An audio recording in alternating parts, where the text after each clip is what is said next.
On this edition of Sightings, it's called Blood Alley, a perilous highway that may lead to a deadly crack in time. I just really thought that death was around the next corner. Then, have extraterrestrial visitors returned to the site of a UFO crash? There appears to be some type of intelligence behind the phenomena. Plus, our minds have the power to work miracles. I wanted enough of a face to be able to blend into a crowd. Later, a psychic's vision provides clues to a brutal crime in North Carolina. I would suspect this is someone capable of becoming a serial killer. Finally, an update. The bizarre mutilations continue in New Mexico. Maybe they'll start on humans next, I hope. Huh?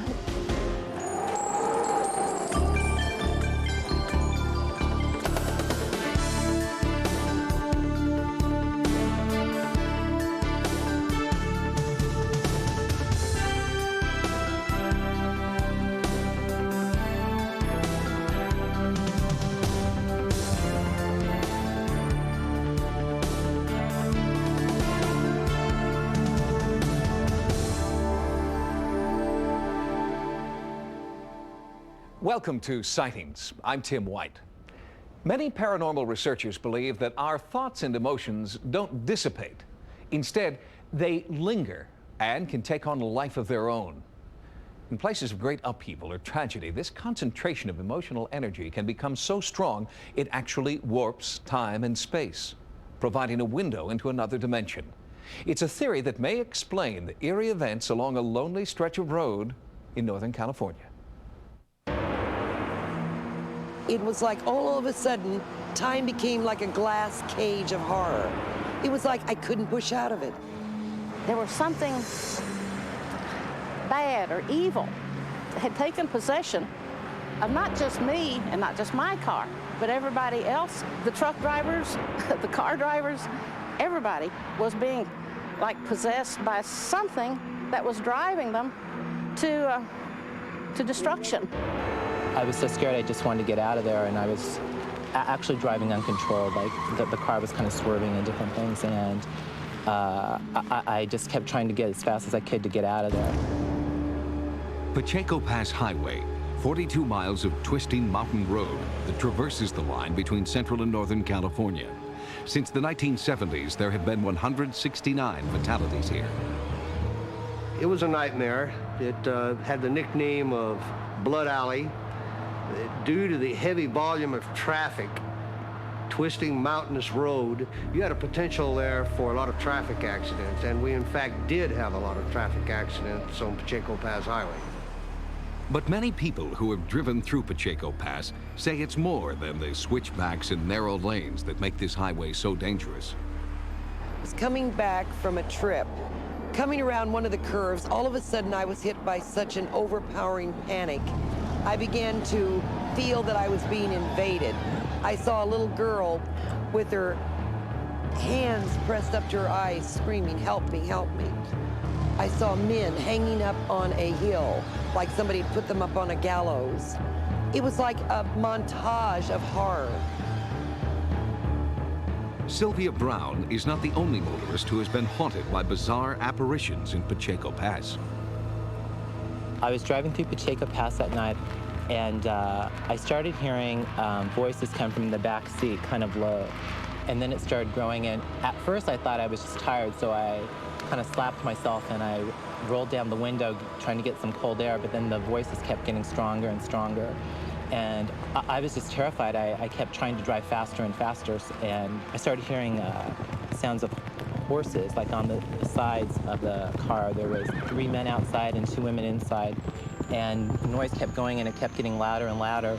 You could hear like the wagon that they were in kept creaking and crashing, and it would like slam down, and things were clanking and chains against the side, and the women would scream each time it came down. And it lasted maybe like 10 minutes total. Are these echoes of the area's violent past come back to haunt modern-day visitors? In 1797, the indigenous tribes here were taken by force and enslaved at San Juan Bautista Mission. They rebelled and massacred many settlers. In retaliation, the tribes were almost completely wiped out. Later, Pacheco Pass became the hideout for Joaquin Murrieta and Tiburcio Vasquez, notorious desperados of the late 19th century. Through the years, the pass has witnessed many violent deaths. It's been suggested that people traveling through the area today may be picking up visual and oral messages that have somehow been locked in time and space. Paranormal researchers Sylvia Brown and Larry Beck think there is a time warp, a rip in the fabric of time in Pacheco Pass. Pacheco Pass seems to have some kind of, if you will, a tornado of emotion. And it hovers and wiggles slightly, but it moves in and around the Pacheco Pass area. And it's like traumatic events all concentrated into a ball or a whirling mass or a vortex of some kind. It's almost like there was layers of time upon time. There was fighting, there was Indians, there was covered wagons. Everything that I experienced was like bloodshed, futility, despair. But tragically in our world, we find so many of these warps where traumas have occurred, where pain has occurred, and they build upon one another until they leave the normal timeline and form a little cutout bubble.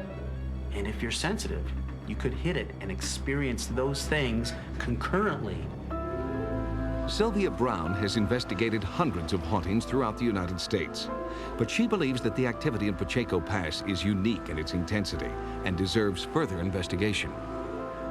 It's not necessarily a haunting, but it's where a lot of activity, usually of a negative nature, has gone on. And what it's done is it's imprinted itself right in the atmosphere in a certain place. Physicists concede that we know very little about the cosmic relationship between time and space. But for the California Highway Patrol, the problems in the pass are completely down to earth. Of all the accidents I've worked on Pacheco Pass, I can never attribute any of them to any type of psychic phenomenon. The Highway Patrol has found a reason for every accident we've ever worked out there, and it's always been that way. But no one can ever know what, if anything, those motorists saw in the moments before their fatal accidents. I don't know that I can put my finger on it because I'd never delved into the psychic all that much and hadn't thought that much about ghosts and things like that. But I did have the feeling that death was around the next corner. Does imagination run wild along these dangerous curves? Or is there a mysterious energy from the past imprinting on the present? Research into time warps, or time implants as they are now being called, is in its infancy. So far, the human mind is the only instrument that seems to be capable of measuring this bizarre phenomenon. Caltrans, the California Department of Transportation, admits that they have considered rerouting Highway 152 away from the so-called Blood Alley, but those plans are still on the drawing board. In the meantime, area residents have launched a private campaign to get the job done. The estimated price tag is $150 million. Coming up next, a woman uses the power of her mind to come back from a disfiguring accident. I wanted enough of a face to be able to blend in and not scare people. Psychosomatic illness is a medical fact. Mainstream medicine accepts without question that some people can make themselves sick through the power of the mind. So could the reverse be true? Are we capable of psychosomatic wellness? Can the same mind that creates illness also be used to heal?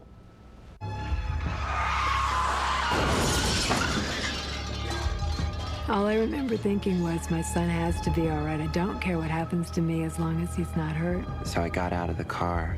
Well, first I looked at my mom, and I was just like totally shocked, you know, I just didn't expect it. I lost consciousness at the time of the impact, and I had a very intense near-death experience at that time. I went through the standard phases of going through the tunnel of light. Then I went into a beautiful garden. And I was just like, what do I do? What do I do, you know? And I just yelled, you know, my mom's name to her, and I was just shaking her and just, wake up, come on, you know, wake up. And then suddenly my father was there, and he had been dead for about 10 years. And I said, "Oh, I'm so glad to see you." And he said, "Well, I'm glad to see you too, but you can't stay." And I said, "No, I've gotten here, I'm not leaving." And he said, "No, you have to go back because there's a purpose you haven't fulfilled." And as he was saying that, my son was reviving me, and I could feel myself being pulled back into my body. And he brought me back. That was in 1982. And from that day to this, Gary Carter has felt that her near-death experience was a turning point. She was being allowed to come back for a reason that she could barely know as she clung to life. I kept demanding to see my mother, and my father finally said no, that she didn't have a face anymore, and he was not going to let me see her. Well, on a scale of 1 to 10, I would say her injuries were probably 9 to 10 in severity. So certainly very high levels of injury. My eyes were sewn shut because I had a lot of cuts there. I couldn't talk because I had a tracheotomy. I couldn't smell because I didn't have a nose. I couldn't talk because I didn't have a mouth. This patient, like many others who have facial injuries, no matter how well the surgeons repair them, they never regained exactly their original normal appearance. Before that, I had been a model, and people always looked at me with admiration. And after the accident, without a nose and without a mouth and without a face, people looked at me with looks of horror. And I felt very guilty for upsetting them. And I wanted enough of a face to be able to blend into a crowd again and not scare people. Her surgeons warned that the reconstruction process would be long and arduous, requiring at least 10 separate surgeries. After the first operation, the pain was unbearable. It was just horrible to see, my mom just sitting there in agony, just unable to do anything, and just absolutely in pain. Intense pain, like a symphony, I remember. It was always there, always intense. It was just horrible. It was a dreadful, dreadful time. The second surgery was even more excruciating. On the eve of her third surgery, Gary's dread intensified. And I was scared. I was really scared of the pain. And this very pushy friend called me up and said, "I've heard about these wonderful pain control tapes you might like to use since you have all these years of surgery ahead of you." The tapes came from the nonprofit Monroe Institute, an education and research facility in Virginia. Here, sound waves are used to affect brain waves, often with amazing results. We teach people how to use the power of their mind, how to use this power to promote healing processes, to promote optimal learning, to gain control of their life and their perceptions as they move through life. The Institute was founded on the principle that focused states of consciousness can be achieved by listening to combinations of sounds that alter brainwave patterns. In this focused state, pain can be eliminated. It's called the hemisync method. We put one sound in one ear and another sound in the other ear, and when these sounds work together inside the brain, they alter your state of consciousness. They actually change the brain waves inside your head.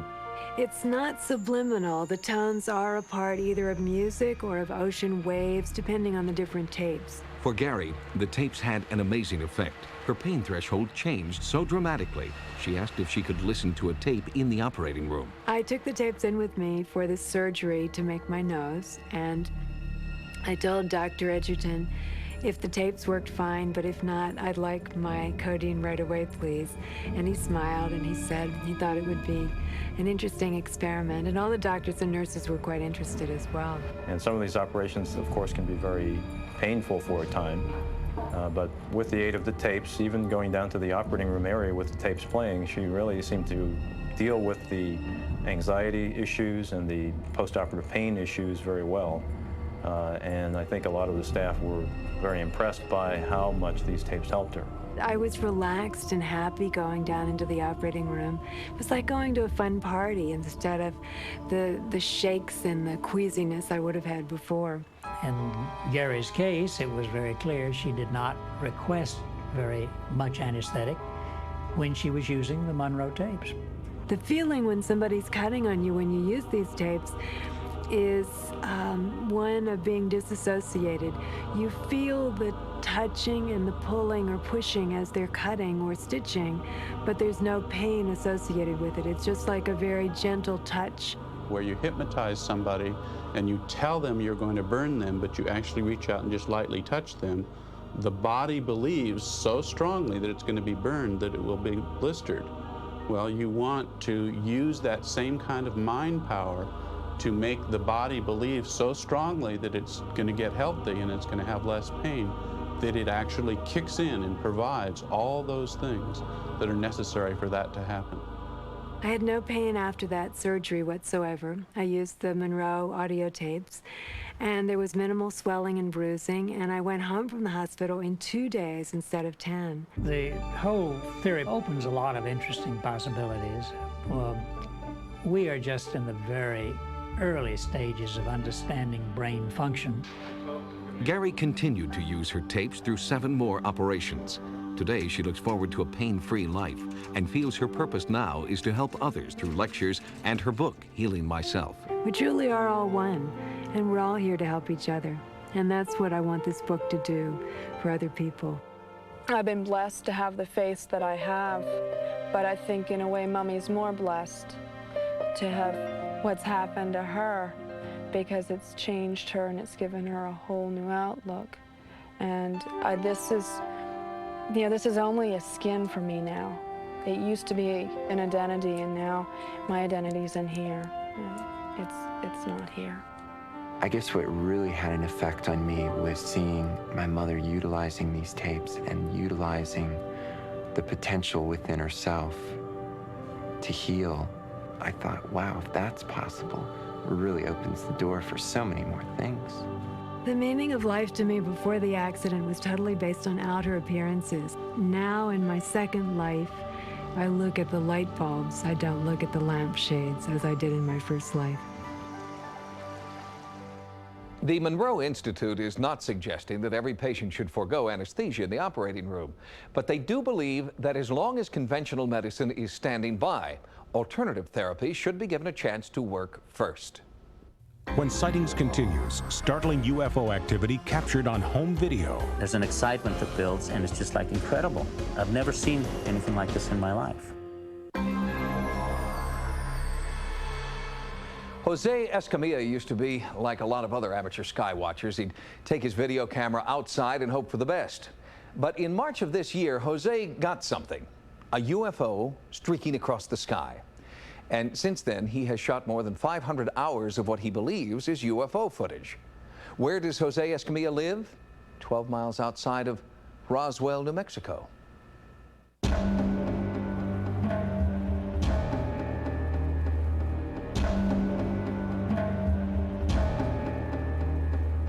We began taping UFOs on March 5th. And I got a call and they said, come out to Midway, there's UFOs out here. Midway, New Mexico is easy to miss if you're speeding by on the interstate. To the casual observer, it's just another small southwestern town. But look up. There, in broad daylight, strange craft are flying over the town. Sightings contacted local residents who have startling home videos of UFOs they just can't explain. New Mexico as a whole has had a lot of sightings. And I think that there is a tremendous interest by our visitors, should we say, as to the activities that have taken place here in the past.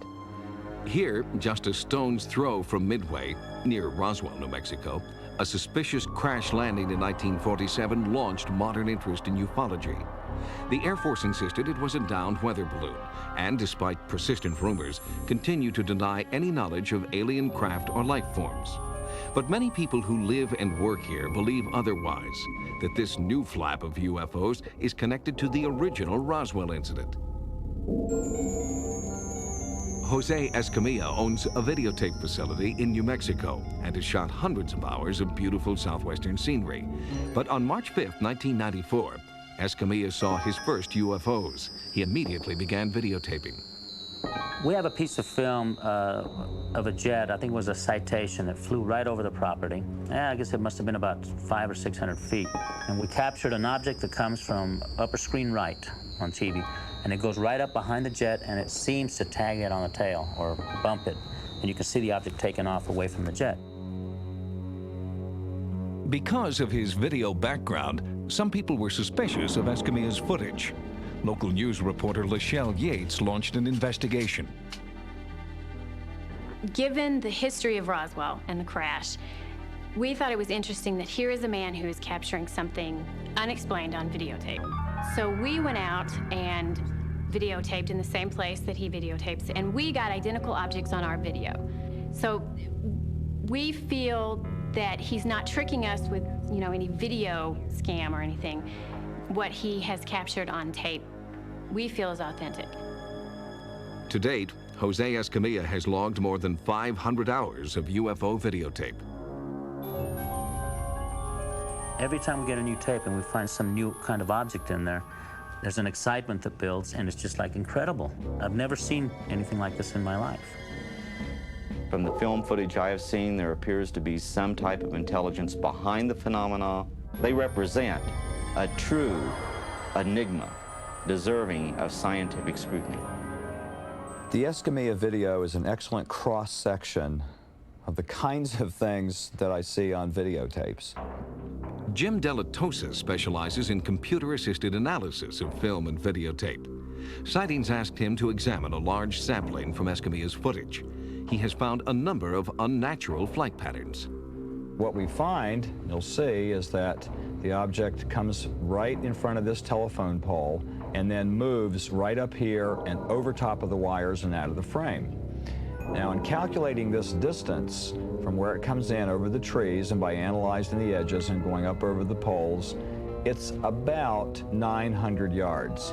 And in that period of time, it's moving well over 3,000 miles an hour. There are at least 4 military bases that are known to use the airspace over this part of New Mexico. And Area 51, the supposedly non-existent Air Force testing facility, would be only 10 minutes away for a stealth fighter. Are unidentified craft like these government-built and run? The Pentagon isn't talking. When it comes to trying to get this information, the Air Force will come back on an initial generic request stating that they have no information. This is a lie. The proximity to military bases in New Mexico and Escamilla making these videotapes is not just a coincidence. It follows a pattern. Skeptics offer this as proof that UFOs are actually military aircraft. But much of Escamilla's footage reveals silhouettes and velocities that are not only unidentified by eyewitnesses, but also unimaginable by current standards of technology. I'd like to find out what they are, period. If they're top secret military aircraft that the military's testing, I want an answer on why they're doing such dangerous things out there, like bumping their own jets. That's number one. But if they are not, okay, I'd like to know what they may be.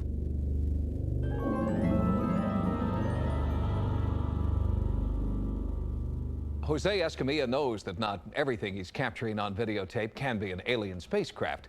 But he believes that his video journal of the skies above Roswell is an important research tool for ufologists. It is the only comprehensive catalog of rare daytime activity anywhere in the world. Coming up next, a psychic detective goes in search of a brutal killer. I would suspect this is someone capable of becoming a serial killer. Then, what do these people see and feel that you can't? And a sightings update. The bizarre cattle mutilations continue. The growing number of psychic phone services and storefront card readers is calling into question the integrity of professional psychics. But on Sightings, we've found that there are a few gifted individuals who do make important psychic contributions, especially when it comes to providing new leads in an unsolved crime. This has been a very frustrating case. Potential suspects that we had early on in this case have been eliminated. I believe in what I can feel and touch and smell and hear, but at this point in the investigation, I'm not going to rule out anything that might provide a lead. I believe that Nancy Myers will come up with something. I truly believe in my heart. By her own description, Nancy Meyer is a wife and a mother. But to the Nags Head Police Department, she is a ray of hope. They've never worked with a psychic detective before, but one murder has remained unsolved for more than a year, and the trail is growing cold. It happened here, on the Outer Banks of North Carolina. Nags Head is a popular resort area, and in August of 1993, the town was crowded with vacationers, enjoying the last warm weekend of the summer. But there was trouble ahead. A hurricane had made landfall down the coast and was heading north toward Nags Head. That night, everyone was talking about the impending hurricane. But just a few hours later, that would change. They'd all be talking about the young woman from New Jersey they'd met in the bar. The young woman who was now dead, brutally stabbed. My sister Janet was one of the kindest, sweetest people you'd ever want to meet. She had so many friends and was liked by everyone. She was a very, very strong person. Very fragile, very loving, that's for sure. She had such wisdom about her that I loved. That evening after dinner, Janet and two of her friends went to the Portico restaurant and stayed there for several hours. Her two girlfriends left an hour or so earlier.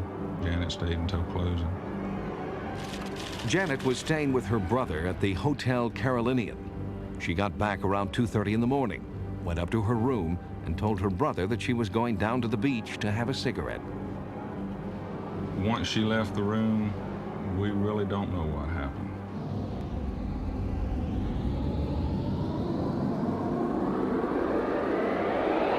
Between that time and shortly after 6 o'clock in the morning, she was brutally murdered on the beach, just a short distance east of the motel. I ran out the door onto the deck. There were police everywhere, you know, restraining me, not letting me up to the beach. And I said, my sister hasn't come home. You know, she hasn't come home. And they wouldn't let me up on the beach. And in my heart, I knew that poor Janet had, you know, was gone. It was the grisliest murder Nags Head had ever seen. And the police department was immediately hampered by two factors that were out of their control. Vacationers and seasonal employees were leaving in droves. Summer was over. And by day's end, the entire town was being evacuated. Hurricane Emily was on the way. On August the 28th, Saturday morning, we completed the crime scene investigation and started interviewing potential witnesses. But on Sunday morning, we were put on hurricane standby and watch and started evacuating the area. Hurricane Emily not only swept the murderer out of town, it swept away any trace of his heinous crime. The blood-soaked sand in front of the hotel washed out to sea, and with it, valuable clues the police would never recover.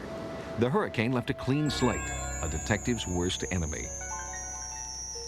It's been a very frustrating case.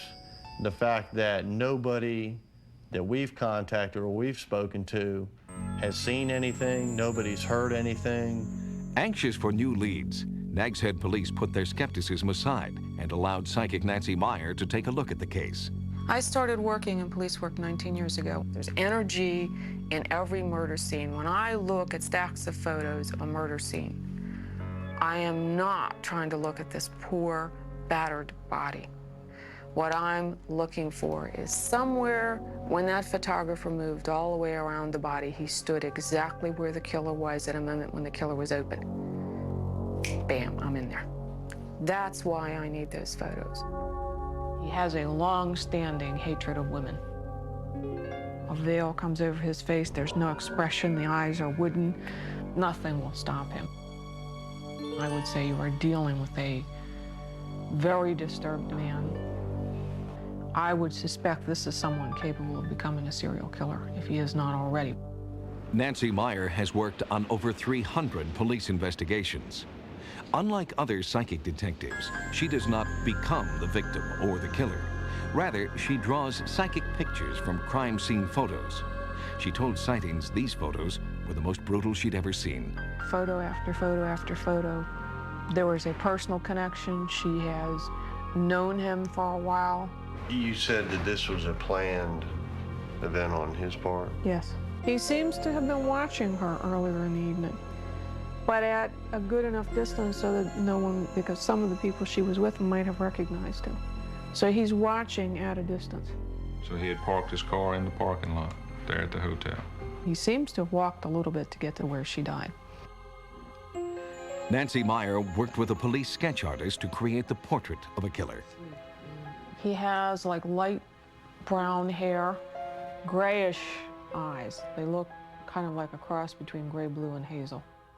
In addition to this sketch, Nags Head police detectives believe that Nancy Meyer has provided important new leads. Mrs. Meyer's involvement in this case today is the first opportunity that I've had to work one-on-one with a psychic. And quite frankly, I didn't know what to expect. She was able to tell us a great deal more information than I had ever hoped for. Personally, the person responsible for this crime, I think the state of North Carolina should make good use of this death penalty. She's here with me every day. I see her spirit, I know, and that's not without. I feel her. She's with me, and I know she keeps on telling me, Mom, don't worry. I'm in a better place. And I know she's with the angels. I know that.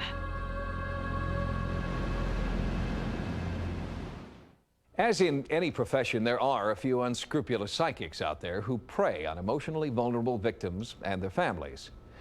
If you're thinking about consulting a psychic detective, it's important to choose wisely. Don't pay any money up front, and work hand in hand with local law enforcement.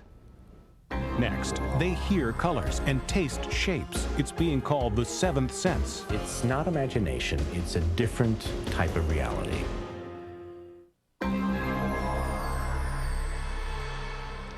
Imagine experiencing your five senses all mixed up.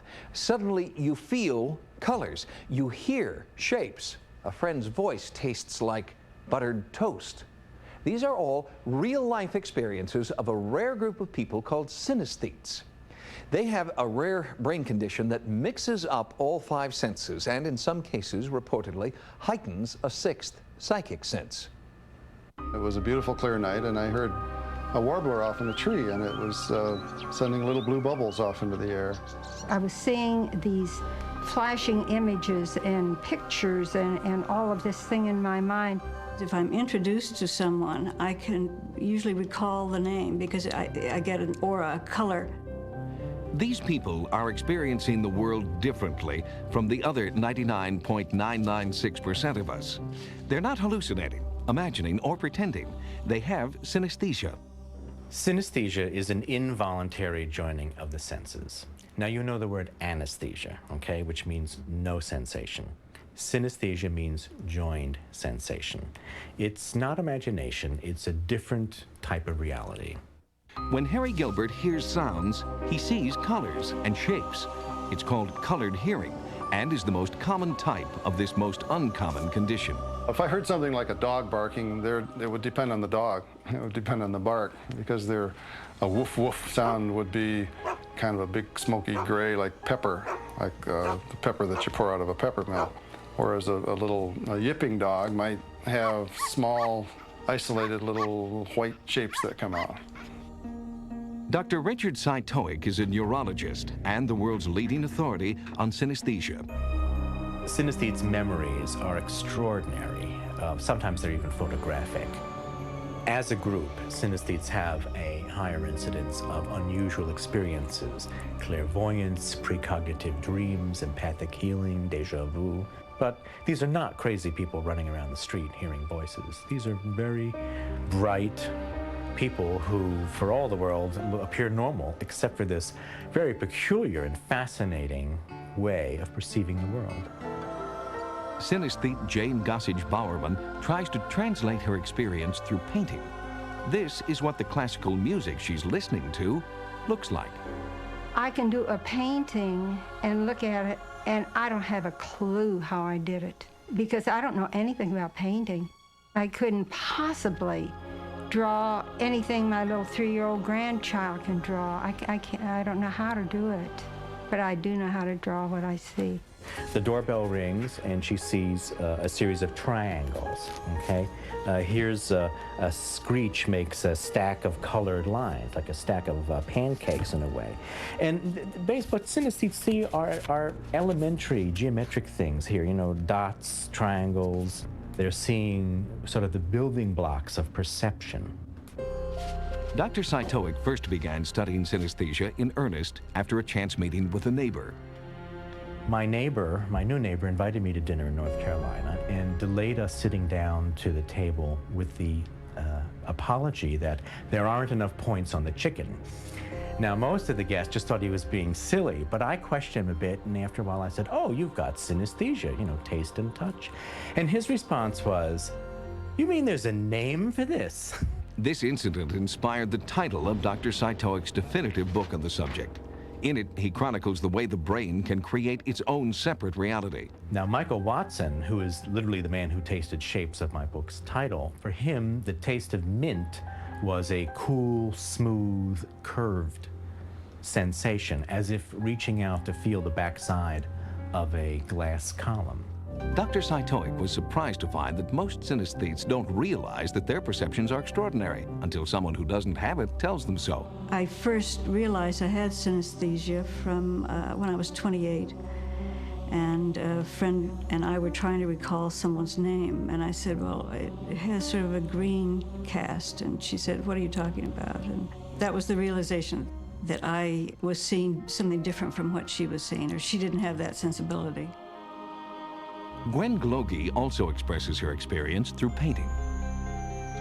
When I'm reading or when I see words or when I am spoken to, I get a fabric of many different colors. And I think I would be devastated if I woke up tomorrow morning and everything were in black and white.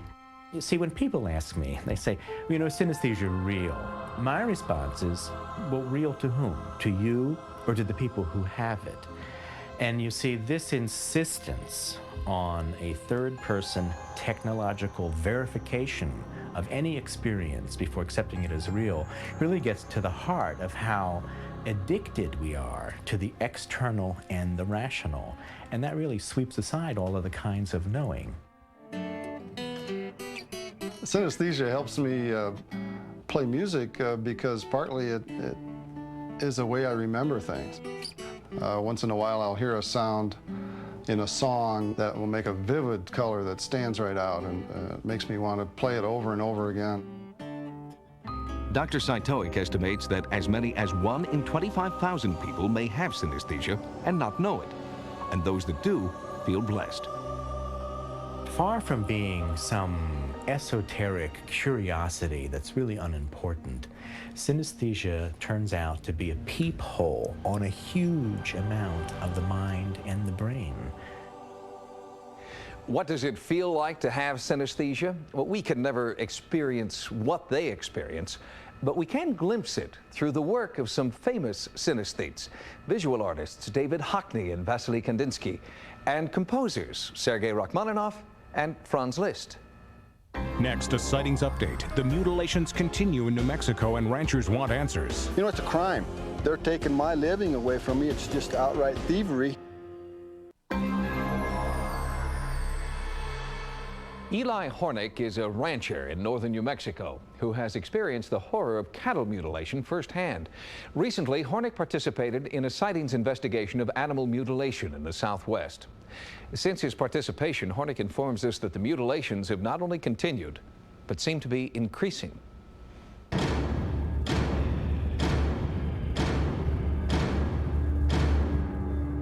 The tongue was missing. The meat, after we'd cut it open, looked like it had been cooked or something. When we found the animal, it couldn't have been there no longer than 12, 13 hours because I was there at 6:30 in the evening. I was back there at 7 o'clock the next morning. It wasn't maybe 600 yards from the ranch house. And this animal was it had been mutilated. There's no blood, no tracks, no sign of nothing. And this animal was already decomposing, like it had been dead for 4 or 5 days. If it was satanic cults, you'd have blood all over everything. If it was predators, you'd have blood all over. These cuts are very uniform, very smooth. The eye looks like it has just been sucked out. It's a pattern that continues to be all too familiar for many ranchers in the Southwest. And now there's a strange new development. We've had a disturbing new trend where ranchers inadvertently are touching these carcasses, and they're developing what could be, I guess, likened to a chemical-like burn. I stuck my thumb in the animal's mouth, and when I stuck that my thumb in there, well, it burned for about 2 weeks. I mean, I would say it would be like a battery acid burn or something, you know, like that. Since our last report, the border area between New Mexico and Colorado has been hit hard. Ranchers there tell Sightings that animals are decomposing at an unnaturally rapid rate, and the body count is up. We're having mutilations that are occurring on almost a weekly basis. They seem to be expanding outwards from this area. About a week and a half after the sighting segment aired, we had 2 cases in Saguache County, Colorado, which is about 80 miles north of here. I think they're coming down out of the air with some kind of air equipment, picking them up, taking them, bringing them back and laying them down. Eli Hornick is fed up with the seeming lack of interest in his and other ranchers' plight. Mutilation reports gather dust on government desks, while animals continue to die. And even as the number of dead cattle rises, official interest in the mystery is declining. Somebody, somewhere in this country knows what's going on. I mean, it just seems like every time we try to do an investigation, try to get something started, it comes to a dead end. We can't get senators, congressmen, you know, it just get a lot of publicity, but it just dies. You know, it doesn't seem like, you know, it's a crime. You know, this is real monetary value. This is my living. You know, it's cost me thousands of dollars already. They're taking my living away from me. It's just outright thievery. Why isn't somebody doing it? Something about it. Our government has the capacity to monitor any square acre of ground in this country if they want to. If they are not part of the problem and they are truly as baffled about this as the ranchers and investigators like myself are, let's catch whoever or whatever is mutilating cattle. Ranchers and private investigators say they smell a rat. They are beginning to believe that there is a government conspiracy of silence at the heart of the mutilation phenomenon. We was cutting hay in one of the meadows, and this helicopter was right there. It looked to me like a big military-type helicopter. No numbers. And that night we had a mutilation. I think people are scared to pay attention.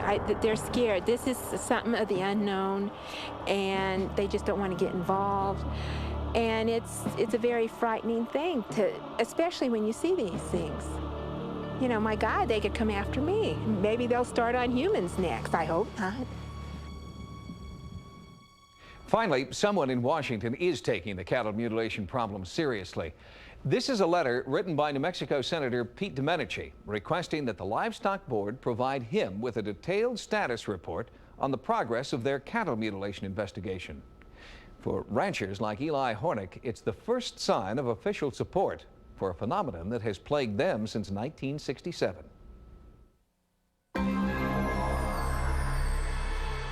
If you've had a paranormal experience, call the Sightings hotline at 1-900-933-SIGHT. That's 1-900-933-7444. Each call 65 cents a minute. Average call lasts 3 minutes. Sightings is also online. Our email address is sightings@aol.com. Until next time, remember, no mystery is closed to an open mind. For Sightings, I'm Tim White.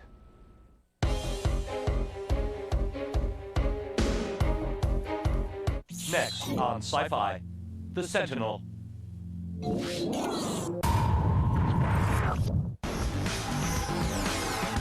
Okay, crawlers, rise and mutate! Many insects have chameleon-like qualities. The first family of arthropods. Meet the Applegates, Saturday at 9 p.m. on Sci-Fi.